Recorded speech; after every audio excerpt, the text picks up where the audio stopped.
Stephanie here. This is for Westland Stake Online choral conducting class. I've broken it down into 3 different segments, and within each segment there are different lessons. That way you can pause, stop, and practice on your own. Also worth mentioning, these lessons were based off of Michelle Willis at Teton Music on YouTube. So if I am not clear in explaining anything, I highly encourage everyone to go and watch her because she is way better than I am.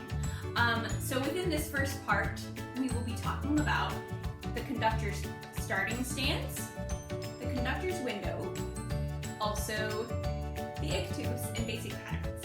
All right, you ready to get started? Let's go! Boom! All right, in the first lesson, we're gonna talk about starting stance, your conductor space or conductor window, the Ictus, and basic patterns. Kind of goes without saying, when you're conducting an ensemble, you need to have your shoulders back, be tall, confident, and be ready to lead this big group. So don't be shy, don't be nervous, stand tall, you can do this. Secondly, your hand. Your fingers should not be open, they should be closed with your thumb extended. This gives a very clear message to the ensemble of where your beat will be. All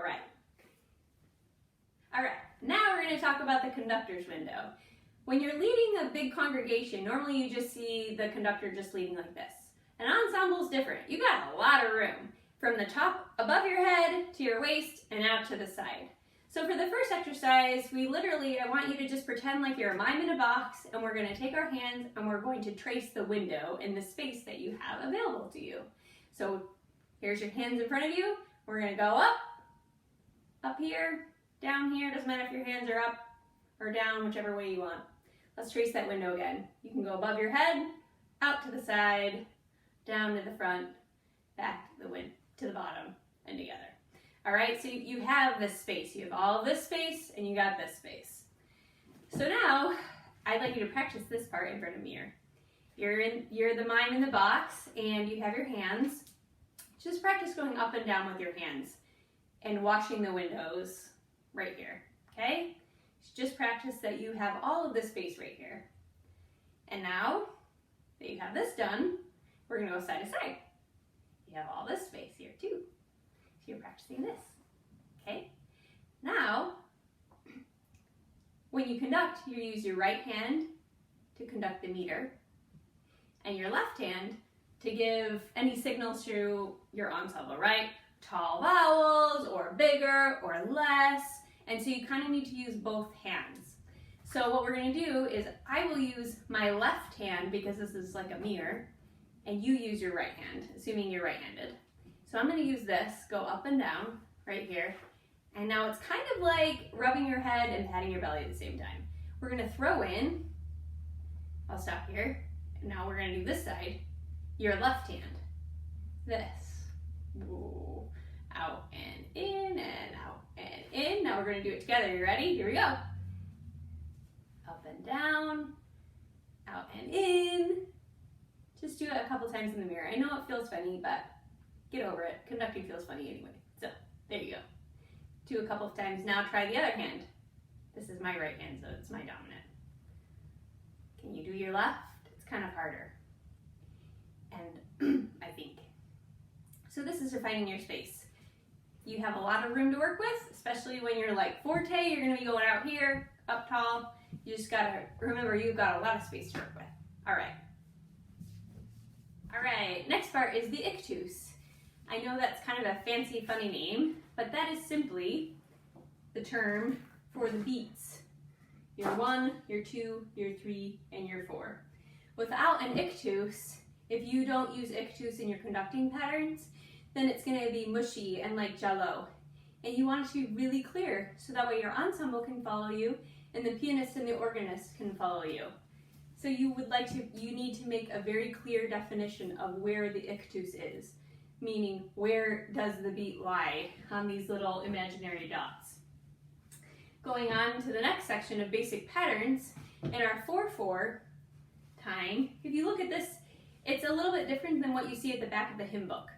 Cross out the back of the hymn book. I think that is awful. There's no really great ictus there. There's no defined beats, and then it's going to be harder for people to follow you. Fine if you're directing a congregation, but not an ensemble.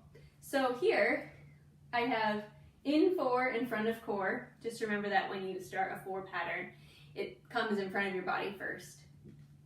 Front of your body first. Okay, so get your hand out, practice in front of a mirror. You go down and you attack that beat. You attack the ictus. Boom. And then after you attack it, you bring it up just a little tick. Boom, boom, like you're throwing a yo-yo. Boom, boom, okay?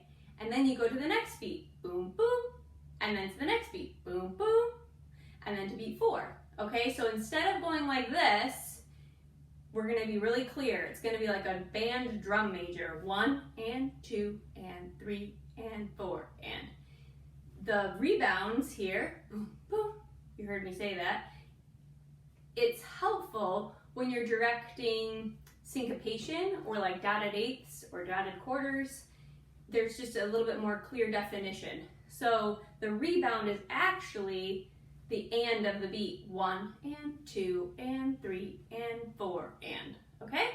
So how about, can you practice that? And here I will do it left-handed. 1 and 2 and 3 and 4 and, try it again. 1 and 2 and 3 and 4 and. Okay, so that is 4/4. 3/4, similar to what you already know. I wrote in 3, away from me. So you don't in 4 towards the core, in 3 away from me. So 1 and 2 and 3 and 1 and 2 and 3 and.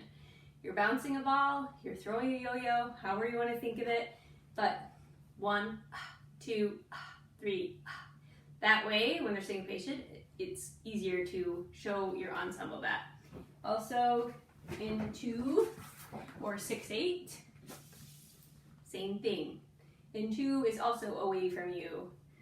So, I know it looks jagged and you can add a little bit fluidity in the future, but start with very clear, concise, and crisp. 1 and 2 and 1 and 2 and. I do my left hand so you can mirror me. 1 and 2 and 1 and 2 and. Oh, I didn't do it already. 1 and 2 and 1 and 2 and. Notice that the and comes, it doesn't bounce up, it bounces to the side. I messed up there, but that's okay. We all make mistakes, right? So, are you ready for segment 2?